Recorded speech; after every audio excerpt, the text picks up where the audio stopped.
नमस्कार, जय हिंद, वंदे मातरम, हर हर महादेव। बिहार के उस प्रशासन तक और बिहार के उन राजनेताओं तक भी मेरी आवाज को पहुंचाइएगा जो निरंतर मनीष कश्यप को घेरने का प्रयास कर रहे हैं।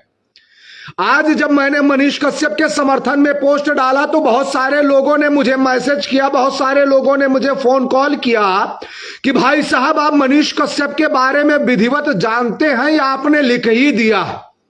तो मैं एक बात जानता हूं, इसको कान खोल करके सुन लो। राष्ट्र हित के लिए, धर्म हित के लिए जो भी व्यक्ति निस्वार्थ भाव से आवाज उठा रहा है उस भाई का डंके की चोट पर पूर्ण समर्थन रहेगा, पहली बात। और अगर मनीष कश्यप को तुम राजनैतिक एजेंडे के तहत घेरने का प्रयास कर रहे हो, अगर तुम मनीष कश्यप को राजनैतिक एजेंडे के तहत झुकाने का प्रयास कर रहे हो तो यह तुम्हारा अपना एजेंडा हो सकता है, लेकिन अगर राष्ट्रवादी विचारधारा को रौंदने की क्षमता लेकर के आओगे तो जवाब देने वाले लोग भी मिलेंगे। बहुत सारे लोग इसमें बिहार के जुड़े होंगे, बहुत सारे बिहार के लोगों ने मुझे फोन भी किया। मनीष कश्यप को एक सोची समझी साजिश के तहत बदनाम करने का प्रयास किया जा रहा है। पहली बात, मनीष कश्यप को इसलिए भी घेरने का प्रयास किया जा रहा है क्योंकि बिहार की जो वर्तमान सरकार है वो निरंकुश हो चुकी है सीधे तरीके से। और बहुत सारे लोग ऐसे हैं जो मनीष कश्यप के बढ़ते ग्राफ को देख करके ही घबरा रहे। मैं आज कहना चाहता हूं कि अगर मनीष कश्यप बिहार की आवाज बन रहा है तो इससे कुछ बिहार वालों को दिक्कत क्यों हो रही? अगर मनीष कश्यप बिहार वासियों की आवाज बन रहा है तो इससे बहुत सारे राजनेताओं को दिक्कत क्यों हो रही? अगर मनीष कश्यप राष्ट्रवाद के लिए बोल रहा है, अगर मनीष कश्यप सनातन के लिए बोल रहा है, अगर मनीष कश्यप सनातन संस्कृति के लिए बोल रहा तो उसको तुम संघी घोषित कर दोगे? चैलेंज है, आप जितना मेरा कुंडली खंगालेंगे उससे 100 गुना ज्यादा कुंडली मैं आपका खंगालूंगा, एकदम गारंटी।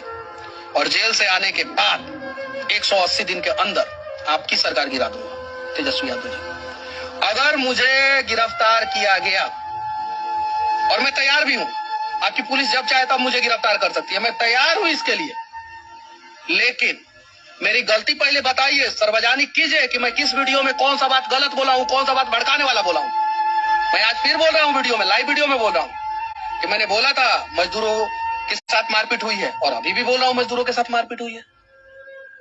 बाकी दिक्कत सिर्फ एक बात से है, जो मनीष कश्यप ने कहा कि अगर मैं जेल भी चला गया तो वहां से आने के बाद मैं सरकार गिरा दूंगा। निश्चित तौर से बहुत सारे लोग इसलिए भी बौखलाए हुए हैं, निश्चित तौर से बहुत सारे लोग इसलिए भी बौखलाए हुए हैं क्योंकि उनको अपनी कुर्सी का खतरा महसूस हो रहा है। एक बात मुझे बताइए, अगर कोई भी व्यक्ति धर्म की आवाज को उठा रहा है, अगर कोई भी व्यक्ति राष्ट्रवाद की आवाज को उठा रहा है, अगर कोई भी व्यक्ति वास्तविकता दिखाने का प्रयास कर रहा है तो सत्ता पक्ष सदैव उसे घेरने का प्रयास करता है। मैं हमेशा से एक आवाज उठाता रहता था कि क्या पंडित कमलेश तिवारी को न्याय मिल गया? नहीं मिला। क्या रिंकू शर्मा को न्याय मिल गया? नहीं मिला। जो चंदन गुप्ता के साथ में जो कांड हुआ था, क्या चंदन गुप्ता को न्याय मिल गया? झारखंड की जो अंकिता थी, क्या उसके परिवार वालों को न्याय मिल गया? तो एक बात ध्यान रखिएगा, ये मनीष कश्यप को नहीं टारगेट कर रहे हैं, ये उस राष्ट्रवादी विचारधारा को टारगेट कर रहे हैं जो इनके मंसूबों को रौंदने का कार्य बिहार में कर रही है। देखिएगा, सुनिए, एक विनय दुबे करके हैं, देखिएगा, बहुत ध्यान से देखिएगा। अब ये कौन है मैं नहीं जानता, इनको सुनिएगा। इनको तुम्हारी माँ अब चाह रही है कि तू प्रधानमंत्री बने, तो वो माँ को सबसे पहले मेरा प्रणाम है, प्रणाम भेज देना अपनी माँ के पास। और बाबूजी जो है, जो जवान है बॉर्डर पे, वो जवान बाबूजी साहब को सलाम भेज देना। और सबसे पहले एक बात याद रखिएगा, इस वीडियो में इनके पिताजी जो जवान है, जो बॉर्डर पे तैनात है, उनके बारे में कोई भी शब्द नहीं इस्तेमाल किया जाएगा। क्यों? क्योंकि वो जान की बाजी लगा के देश की सरहदों पे अपने देश की सुरक्षा में तैनात है। लेकिन हम 2 कौड़ी का पत्तलकार मनीष कश्यप अपने बाप का नाम लेके सिंपैथी लेना चाह रहा है और बिहार के उप मुख्यमंत्री तेजस्वी यादव को टारगेट करता है। क्या कहता है? आप चांदी का चम्मच लेके पैदा हुए हैं और हम स्टील का चम्मच लेके पैदा लिए हैं। अब सुना तनी, इधर सुना, जब पैसा मिल जाला, पीछे से स्पॉन्सरशिप हो जाला ना, तो ऐसे बहुत लोग भड़केला हो। एक विनय दुबे करके है, वो मुंबई वाला, जो अपने आप को बताता है विनय दुबे, मुंबई से। अबे ध्यान से सुनो तुम, कान खोल करके। आज अगर राष्ट्रवादियों को टारगेट करोगे तो महाराज ऐसा रे ले जाओगे, वो चाहे मुंबई से हो या कहीं से भी हो। अगर सनातन को टारगेट करोगे, अगर सनातनी को टारगेट करोगे तो बड़े बड़े ऐसे सनातनी बैठे हैं जो तुमको सीधा रेलने का सामर्थ्य रखते हैं। इस बात को अपने दिमाग में बैठा लेना। बाकी मनीष कश्यप से जितने लोग बौखलाए हुए हैं उनको एक बात बताना चाहता हूं, जाकर के अपना डीएनए भी चेक करवा लेना। जो लोग, जो राजनीतिक नेता लोग मनीष कश्यप को संघी पत्रकार बताते थे, जो राजनीतिक नेता लोग मनीष कश्यप को आरएसएस का पत्रकार बताते थे, उनको मैं कहना चाहता हूं कि अगर राष्ट्रवाद की पत्रकारिता करना, आरएसएस की पत्रकारिता करना है तो ऐसी पत्रकारिता मनीष कश्यप निरंतर करते रहेंगे और ऐसी पत्रकारिता की आवश्यकता है। आज बिहार वालों से कहना चाहता हूं, सुनो कान खोल करके, आज अगर तुम मनीष कश्यप के समर्थन में नहीं खड़े हुए, इस सोशल मीडिया के चंद फॉलोअर से कहना चाहता हूं कि अगर आज तुम मनीष कश्यप की आवाज नहीं बने तो ये जो 40 करोड़ लोग लगातार मनीष कश्यप के समर्थन में सोशल मीडिया पर सैलाब लेकर के आए हैं, तुम्हारा समर्थन कमजोर पड़ जाएगा। एक बात ध्यान में रखना, सुनिए, मैं किसी सरकार को टारगेट नहीं कर रहा हूं, लेकिन सरकार और सत्ता में बैठे उन सत्ताधारियों को बताना चाहता हूं। सुनो, मनीष कश्यप को कहा बताते हो कि मनीष कश्यप जो हैं, कहा है, आरएसएस के पत्रकार हैं, मनीष कश्यप संघी पत्रकार हैं, मनीष कश्यप सनातन की आवाज बन जाते हैं। अरे एक बात ध्यान में रखना, ये चाहे विनय दुबे हो, ध्यान से सुनो, और चाहे ये बिहार की निरंकुश सरकार हो जो वर्तमान में है, इन सभी को समझाने की आवश्यकता है। एक एजेंडा प्रत्येक व्यक्तियों को चलाना पड़ेगा। उस पत्रकार का सदैव समर्थन करो जो राष्ट्रवाद की आवाज बनता है, उस व्यक्ति का सदैव समर्थन करो जो सनातन की आवाज उठाता है। और मैं आज डंके की चोट पर कहता हूं कि एक लक्ष्य अखंड हिंदू राष्ट्र की जो मुहिम को चला रहे हैं, तुम्हारी आंखों के सामने साकार करेंगे। और सुनिए, महाराज श्री तेजस्वी जी, बहुत ध्यान से सनातनियों को, राष्ट्रवादियों को टारगेट करना बंद कीजिए। मनीष कश्यप को टारगेट नहीं कर पाओगे।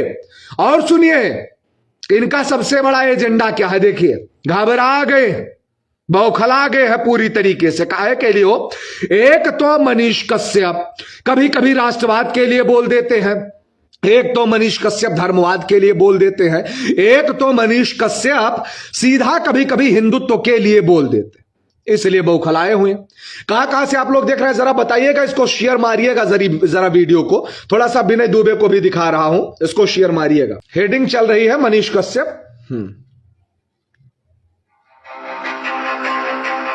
जिस दिन आप बोलिएगा उस दिन गिरफ्तारी दे देंगे। हत्या थोड़ी किए हैं, फरार थोड़ी हैं हम, ये सब नहीं किए हैं। पुलिस प्रशासन कहेगा कि मनीष कश्यप जी आप गिरफ्तारी दीजिए, मैं गिरफ्तारी दे दूंगा, वादा करता हूं, बस चुप नहीं रहूंगा, बोलूंगा और लगातार बोलूंगा। तमिलनाडु में बिहारी मजदूरों पर हो रहे कथित हमले के वीडियो का मामला अब तूल पकड़ रहा है। इस मामले में बिहार पुलिस ने यूट्यूबर मनीष कश्यप के खिलाफ एफआईआर दर्ज की है और माना। अब सुनिए, दिक्कत किस बात की है। एफआईआर भी बंदे के ऊपर हो जा रही है, लेकिन बंदा फिर भी चिल्ला करके कह रहा है कि आप एक नहीं, जितनी एफआईआर करना है उतनी एफआईआर आप करवा दीजिए, लेकिन मैं बोलूंगा, निरंतर बोलूंगा। मैं एक लाइन कहना चाह रहा हूं कि विरासत से तय नहीं होंगे, अब सियासत के फैसले ये वक्त तय करेगा कि आसमान किसका। डंके की चोट पर तुम चांदी का चम्मच लेकर के पैदा हुए हो तो तुम्हें लगता है कि रियासत तुम्हारे बाप की है, अब तुम ही उस पर शासन करोगे। ये कुर्सी किसी के बाप की नहीं है, जो योग्य है वो उस कुर्सी पर बैठेगा। और अभी एक कोई चिल्ला रहा था बिहार का मीडिया वाला, पता नहीं कौन सा पत्तलकार है, मुझे नहीं पता, इनको पत्रकार नहीं पत्तलकार कहना ही अच्छा लगता है। आप एक्सपोज कीजिए चीजों को, आप गलत विचारधारा को एक्सपोज कीजिए, अच्छी बात है, लेकिन जब पीछे से फंड रिलीज हो जाए उसके बाद मत एक्सपोज कीजिए। आपको घबराहट इसलिए हो रही है कि मनीष कश्यप की सही पत्रकारिता कहीं आपका पत्ता ना काट दे, तो घबराने की आवश्यकता नहीं है। एक बात बहुत ध्यान में रखना, ये जो संघ के पत्रकार, कई सारे लोग मुझे भी बता देते संघी, भैया मोहित राज जो है संघ से हैं। भैया तुमको काई दिक्कत है, काय दिक्कत है?